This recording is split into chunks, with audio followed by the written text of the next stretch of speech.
Bueno, Dios les bendiga, ya está aquí casi lleno. Sean todos bienvenidos, hermanos, los que llegaron después. Y también allá en casita, sean todos bienvenidos. ¿Qué les parece si iniciamos en esta hora? Vamos a iniciar con una oración pidiendo a Dios que Él nos acompañe en este tiempo y que Él nos dirija. Inclinamos nuestro rostro. Señor, en esta tarde le damos gracias, Padre. Es un privilegio, Señor, el poder cantarle, el poder alabarle, el poder, Señor, realmente demostrar con el canto lo que es nuestra vida, Señor. Queremos, Señor, vivir esa vida que usted quiere, Señor, que vivamos en obediencia. Gracias, Padre. Pero en esta hora queremos poner este tiempo de tu palabra en tus manos. Espíritu Santo, que sea usted llevando la palabra a los corazones de cada uno de nosotros.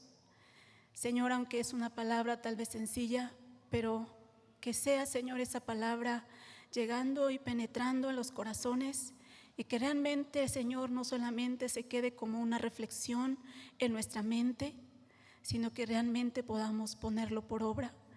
Gracias le damos, Espíritu Santo, le necesitamos, porque sabemos que sin usted nada podemos hacer, aunque, Señor, estemos aquí dispuestos, Señor, si usted no obra, Espíritu Santo, en realidad esa palabra está muerta.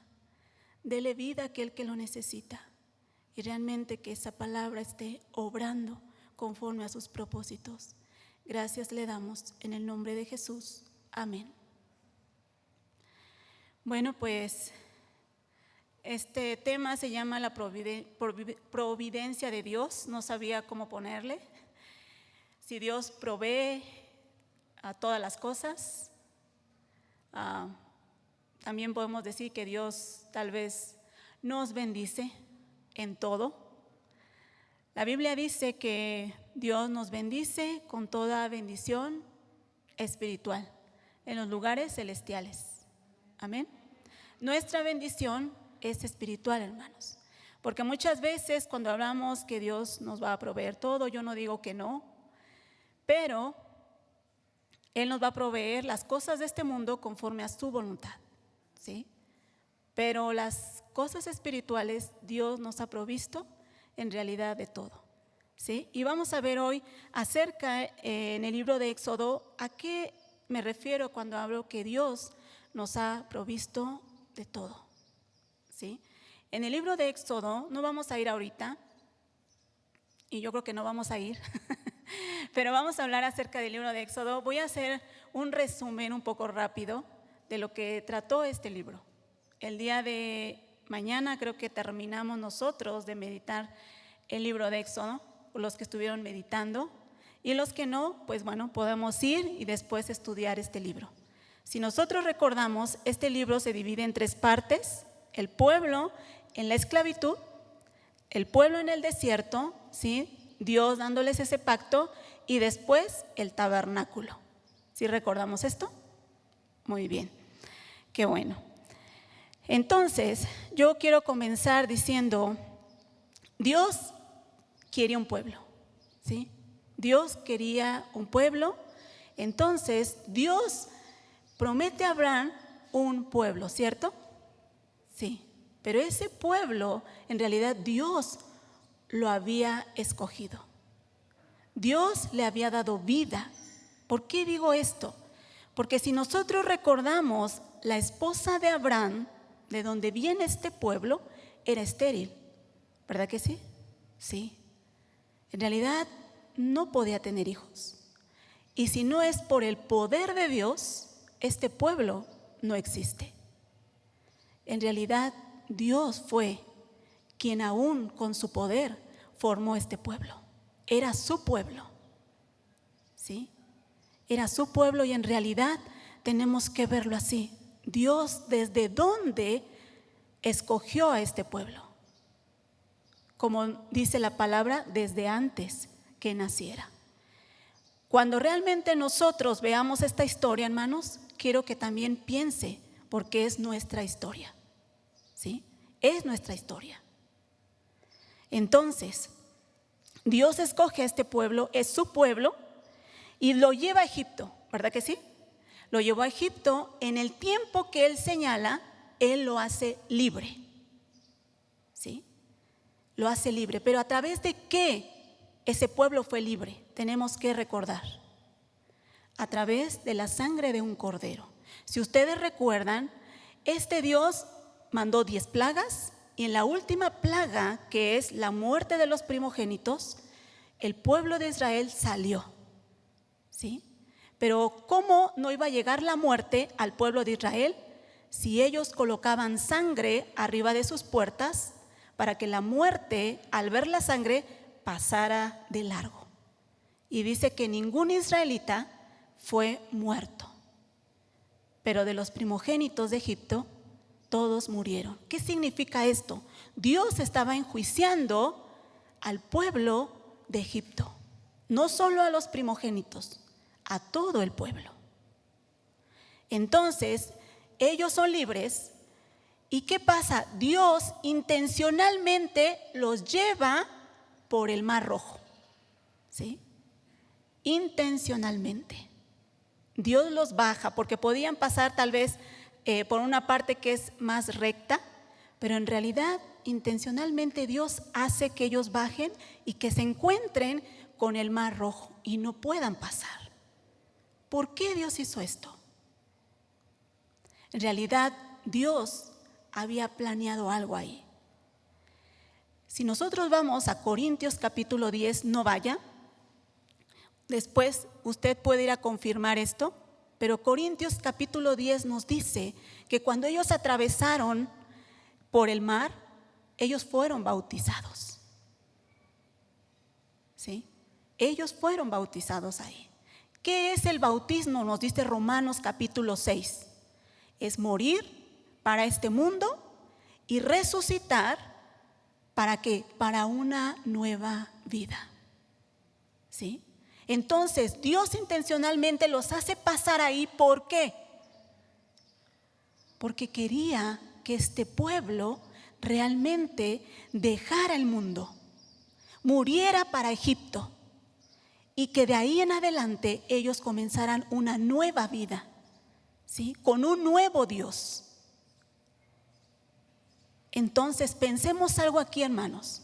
Los egipcios, cuando Dios cierra el mar, ellos mueren ahí, ¿verdad que sí? Ellos mueren físicamente. Pero si nosotros pensamos un poquito más, también los israelitas murieron ahí, ¿sí? Pero ellos murieron ¿para qué? Para tener vida, ¿sí? Es como una semilla. Cuando la plantamos, ¿qué pasa? Tiene que morir. ¿Para qué? Para que crezca esa planta y dé fruto. Eso fue lo que pasó con el pueblo de Israel. En realidad ellos también murieron ahí para comenzar una nueva vida. Estando ellos ya en el desierto, en realidad, ¿qué pasó, hermanos? Dios, ¿qué les proveyó? Después de que ellos hicieron un pacto, Dios les proveyó su ley. ¿Qué es esto, hermanos? ¿Qué es la ley? En realidad, la ley Dios les dio ¿para qué? Para que este pueblo viviera de una manera diferente, ellos aprendieran a vivir de una manera diferente que como ellos vivían en Egipto. ¿Por qué? Porque ahora ellos ya estaban bajo un nuevo Dios, un nuevo rey, un nuevo gobierno. Entonces, ¿qué pasó, hermanos? Dios les da sus leyes, pero hay algo más importante aquí. Esa ley representaba el carácter del pueblo, el carácter de Dios, perdón, hermanos. Ese Dios en realidad a través de estos 10 mandamientos estaba diciendo cómo es Él. Entonces este pueblo al vivir de esa manera, ¿qué estaban reflejando? ¿Quién es su Dios? ¿A qué Dios pertenecen? Al vivir bajo esos mandamientos. estaban reflejando a Dios. Ellos tenían que reflejar a Dios a través de esos mandamientos. Ahora, yo les pregunto, hermanos, ¿cuántos de nosotros le hemos dicho a Dios, Señor, quiero parecerme a ti? ¿Hemos orado y dicho esta oración? Cada día quiero parecerme a ti. Pero ¿sabe qué es parecernos a Dios? Lo voy a explicar de una manera sencilla tal vez. Pero parecernos a Dios, hermanos, tiene que ver mucho con el prójimo. Mucho. ¿Por qué? Porque muchas veces nosotros podemos decir, es que yo no puedo amar a tal persona o a tal hermano, no puedo amarlo. Pero la Biblia dice que tienes que amar. ¿No es cierto? ¿Por qué? Porque Dios nos amó. No, pero no puedo amarlo. Bueno, entonces, pues no lo ames como tu hermano, ámalo como tu prójimo. La Biblia dice que ames a tu prójimo, ¿no es cierto? Pero no puedo amarlo como mi prójimo. Bueno, entonces ámalo como tu enemigo. La Biblia dice que tenemos que amar a los enemigos, ¿cierto? La Biblia no nos da salida, hermanos. Quiere formarnos al carácter de Dios. Muchas veces también decimos, no, es que no puedo perdonar porque no se lo merece. No se merece el perdón. Hermano, usted y yo, ¿nos merecíamos el perdón de Dios? No, no merecíamos ser perdonados. Sin embargo, Dios nos perdonó. Entonces, de la misma manera que nosotros no merecíamos, a lo mejor usted también puede decir, es que yo no tuve la culpa. Dios tampoco tenía la culpa. Y sin embargo, mandó a Cristo a morir por nosotros. Tenemos que realmente a través de obedecer los mandamientos parecernos a quién, a ese Dios. Y después nosotros vamos a la tercera parte. Dios les proveyó un tabernáculo, algo visible, hermanos, para que este pueblo se diera cuenta de qué, de que realmente Dios es real. Muchas veces Dios permite cosas visibles, como aún el arca del pacto. Dios permitió esa cosa visible. ¿Para qué? Para que el pueblo tuviera la seguridad de que ese Dios es real, de que ese Dios está cercano, de que ese Dios puede tener comunión con su pueblo. Pero este pueblo idólatra, ¿qué hizo? ¿No adoró después el arca del pacto? ¿Sí? ¿No adoró después el templo? ¿Sí? Dios nos permite cosas visibles para que creamos en Él, para que veamos que ese Dios es real, hermanos. No para que adoremos esas cosas. Aún la misma Biblia, ¿no muchas veces la gente la adora y lo tiene abierto porque según se lleva los malos espíritus? Yo recuerdo que yo era así, hermanos. Y yo cuando vi que tiraron una Biblia, para mí fue algo como que, algo que hicieron, pecado que hicieron. Pero Dios nos permite cosas visibles para que creamos que Él es Dios. Pero permitió y realmente les dio el tabernáculo para que vieran que ese Dios es un Dios cercano. Es un Dios que tiene comunión con su pueblo. Es un Dios que no está lejos.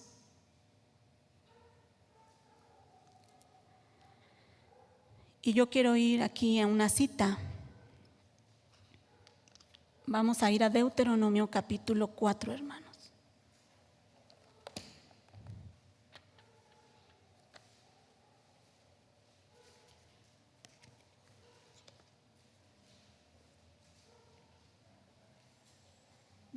Mire lo que Dios quería.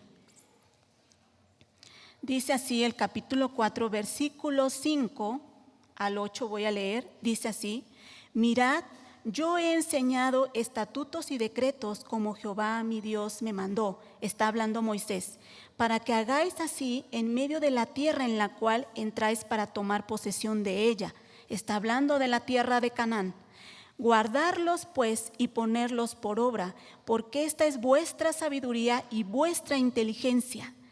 El que nosotros guardemos los mandamientos, ¿qué dice que es? Sabiduría e inteligencia. Dice, ante los ojos de los pueblos, los cuales oirán todos estos estatutos y dirán, ciertamente pueblo sabio y entendido, nación grande es esta. Mire al ver este pueblo que tienen a ese Dios que les habla, ese Dios que les iba a hablar ahí en el tabernáculo, que los iba a dirigir, que iba a dirigir su vida, que quería gobernar su vida. ¿Qué iban a decir las naciones? En realidad este es un pueblo sabio y entendido. Esto iban a decir al mostrar al mostrar cuando ellos obedecieran los mandamientos, ¿qué iban a demostrar? Que son sabios y entendidos. Y todos los pueblos iban a ver esto. Dice enseguida, porque ¿qué nación grande hay que tenga dioses tan cercanos a ellos como lo está Jehová nuestro Dios en todo cuanto le pedimos? Mire cómo está Dios, cercano, dice así. Está al pendiente de su pueblo. Y dice, ¿y qué nación grande hay que tenga estatutos, juicios justos como es toda esta ley que yo pongo hoy delante de vosotros? Hermanos, aquí voy a dar un paso más. El pueblo, Dios quería un pueblo. Él lo formó, Él lo escogió desde antes que naciera. No porque el pueblo hubiese sido un pueblo que se lo merecía o porque fuera un pueblo especial. No, en realidad no. Si nosotros vamos a Deuteronomio capítulo 7, dice que este pueblo era el más insignificante de todos. Pero Dios tenía que escoger un pueblo. ¿Para qué, hermanos? Aquí no lo dice, ¿para qué? Dios le proveyó de una ley, o sea, le enseñó cómo tenía que vivir y también le proveyó de un tabernáculo. ¿Para qué? Para que tuviera comunión con ese Dios y su vida fuera gobernada por ese Dios. Ahora, ¿para qué más, hermanos? ¿Para qué Dios escogió este pueblo? Para que a través de su vida los demás pueblos vieran realmente cómo es su forma de ser, cómo es ese Dios. Y entonces las naciones, los pueblos que estaban a su alrededor, dijeran, yo quiero ser parte de esa gran nación, de ese gran pueblo. Vamos a leer ahí mismo, capítulo 32, mire lo que dice. Porque pregunta ahora si en los tiempos pasados que han sido antes de ti, desde el día que creó Dios, dice aquí, al hombre sobre la tierra, si desde un extremo del cielo al otro se ha hecho como semejante a esta gran cosa, o se ha hallado oído otra como ella. ¿Qué cosa nos va a decir aquí? ¿Has oído, pueblo alguno, la voz de Dios hablando de en medio del fuego, como tú lo has oído, sin perecer?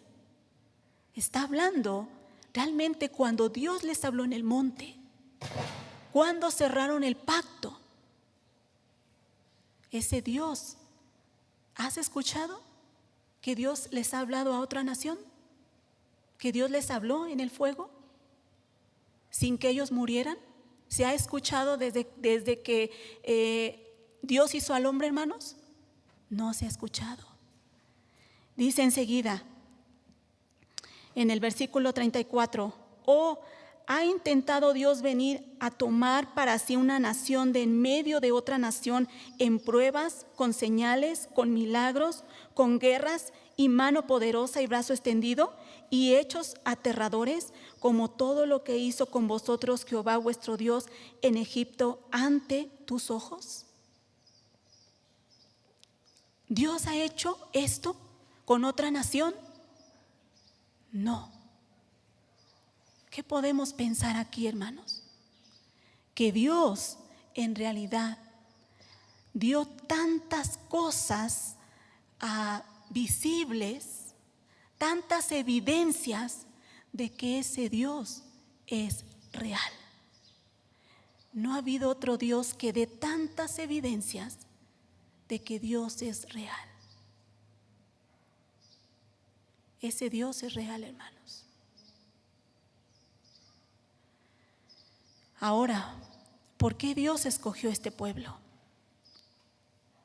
Dijimos anteriormente que este pueblo tal vez no era el más especial, pero Dios tenía que escoger un pueblo. En este caso fue Israel, pero como pudo haber sido Israel y como pudo haber sido otro, ¿por qué? Porque Dios quería ponerlo como, voy a decirlo así, como un modelo. ¿Para qué? Para que vean lo que Dios iba a hacer con todos los pueblos. Dios les proveyó de una salvación. Dios les proveyó de una nueva vida. Dios les proveyó de un tabernáculo donde ellos pudieran tener una comunión con Dios y que Dios gobernara sus vidas. Y este pueblo, obedeciendo, ¿qué iba a hacer? Iba a hacer que los demás pueblos creyeran. Dios tenía que escoger a un pueblo para esto, hermanos.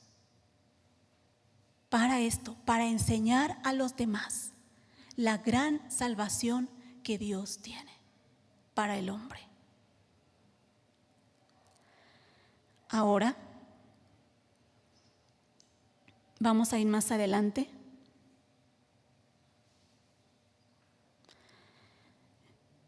Yo quiero ir al libro de Ezequiel, capítulo 20. ¿Cómo fue la respuesta de este pueblo?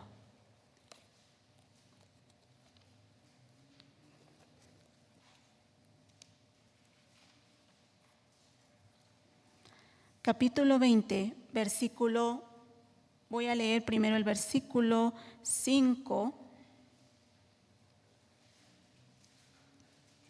Dice así: y diles, así ha dicho Jehová el Señor, el día que escogí a Israel y que alcé mi mano para jurar a la descendencia de la casa de Jacob, cuando me di a conocer a ellos en la tierra de Egipto, cuando alcé mi mano y les juré diciendo, yo soy Jehová vuestro Dios.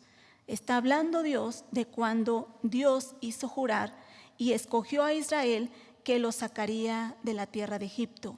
Mire lo que dice en el versículo, voy a leer el versículo 8, 7 y 8. Entonces les dije, cada uno eche de sí las abominaciones de delante de sus ojos, y no os contaminéis con los ídolos de Egipto. Mire desde dónde Dios les está diciendo que tenían que dejar sus ídolos. Desde Egipto, porque yo soy Jehová vuestro Dios. ¿Sí? Dios, cuando estaban en la tierra de Egipto, ahí ellos adoraban a los dioses de los egipcios, su pueblo. Y Dios desde ahí les dijo, dejen esos dioses. Pero ¿qué hizo el pueblo? Mire lo que dice en el verso 8. Mas ellos se rebelaron contra mí y no quisieron obedecerme.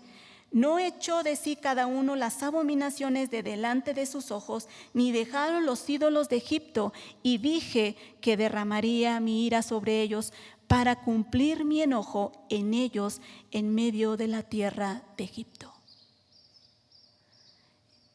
Mire cómo es este pueblo. Ellos no quisieron desechar sus dioses. ¿Desde dónde? Desde Egipto. Y entonces, ¿qué hace Dios? Dice, yo quiero destruir a este pueblo, que mi ira se encienda. Entonces veamos, hermanos, ¿Cómo es este Dios? Este pueblo no era diferente que Egipto. No era diferente. Este pueblo merecía morir de la misma manera que murieron los egipcios.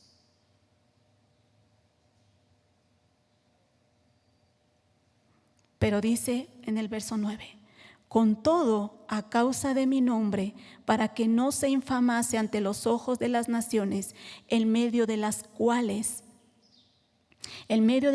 estaba, en cuyos ojos fui conocido, actué para sacarlos de la tierra de Egipto. ¿Por qué actuó Dios? ¿Por qué los sacó de Egipto? Para que su nombre no fuera profanado entre las naciones. Dios había dicho algo y Él lo iba a cumplir. Para que su nombre no quedara mal. No fue por el pueblo. No fue porque el pueblo fuera bueno. Fue por su nombre. Por el nombre de Dios, Él sacó al pueblo. Y mire lo que dice en el versículo 13: mas se rebeló contra mí la casa de Israel. ¿En dónde, hermanos? En el desierto. O sea, no solo fue en Egipto, sino también en el desierto. Pero también Dios nos vuelve a decir, el verso 17: con todo los perdonó mi ojo, pues no los maté ni los exterminé en el desierto. Y si nosotros seguimos la lectura, también nos va a decir que ese pueblo se rebeló en la tierra de Canaán. O sea, ¿vemos cómo es este pueblo?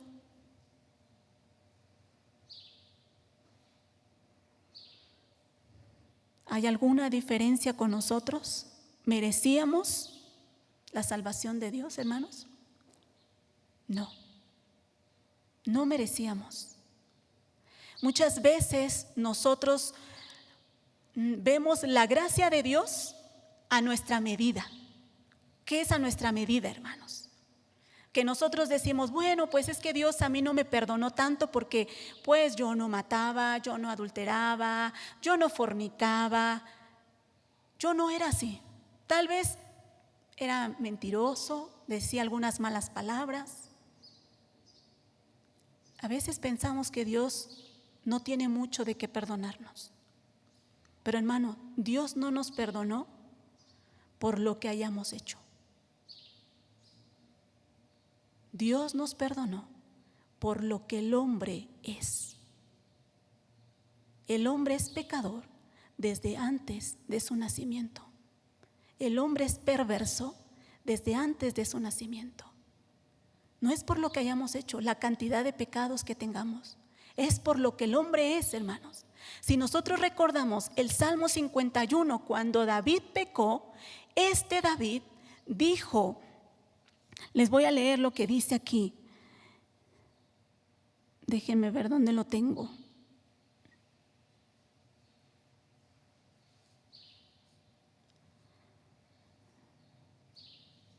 No lo perdí, parece. Aquí lo tengo. En maldad he sido formado y en pecado me concibió mi madre. Mira lo que está diciendo David. Cuando él pecó con Betsabé, él declara esto en su salmo. Pero él dice, en maldad he sido formado y en pecado me concibió mi madre. ¿Qué querrá decir? ¿Que porque tuvo relaciones sexuales antes de casarse, por eso lo concibió en pecado? No, hermano. No, David no está queriendo decir esto. Está diciendo que desde antes de que yo naciera, ya era malo, ya era pecador. Soy un pecador. Somos pecadores, hermanos. Desde antes de nacer. Dios tenía que perdonarnos, mostró su gracia.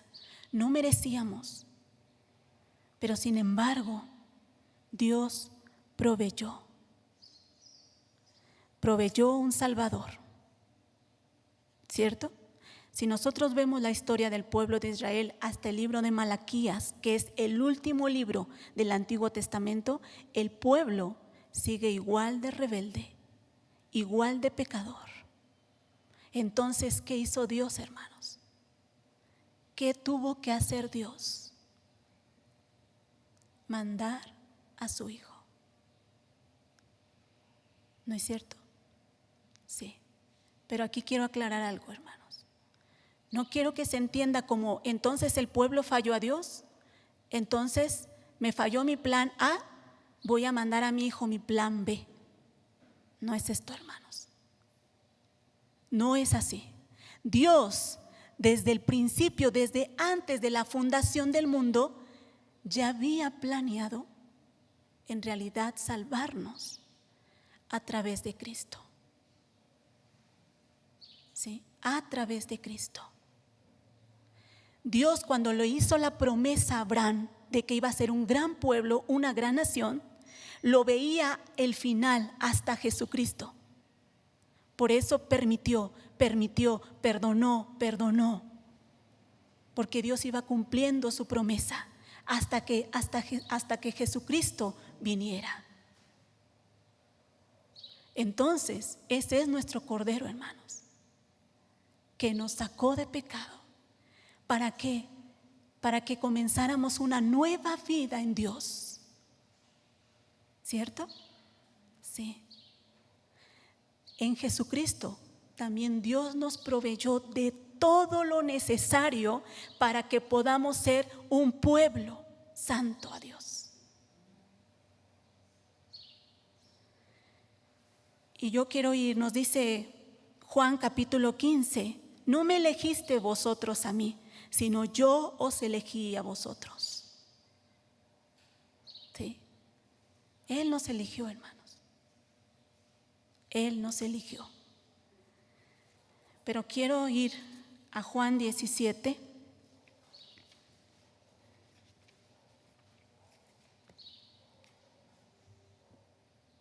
Dice así, 17:21.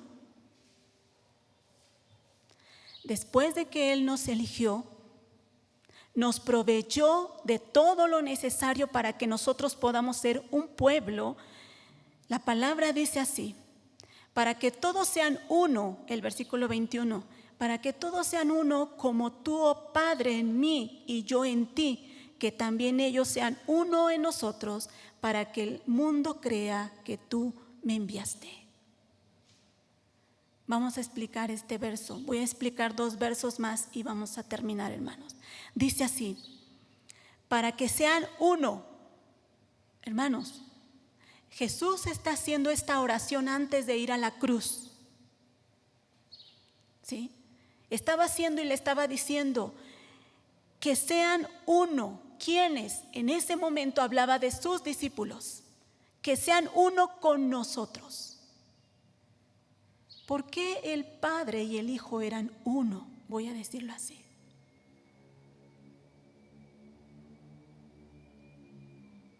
¿Sabe por qué?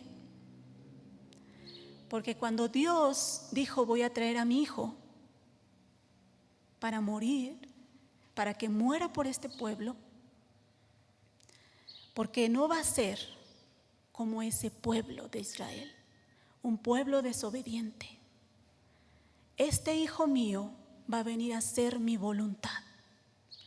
Y no va a hacer nada si yo no se lo permito.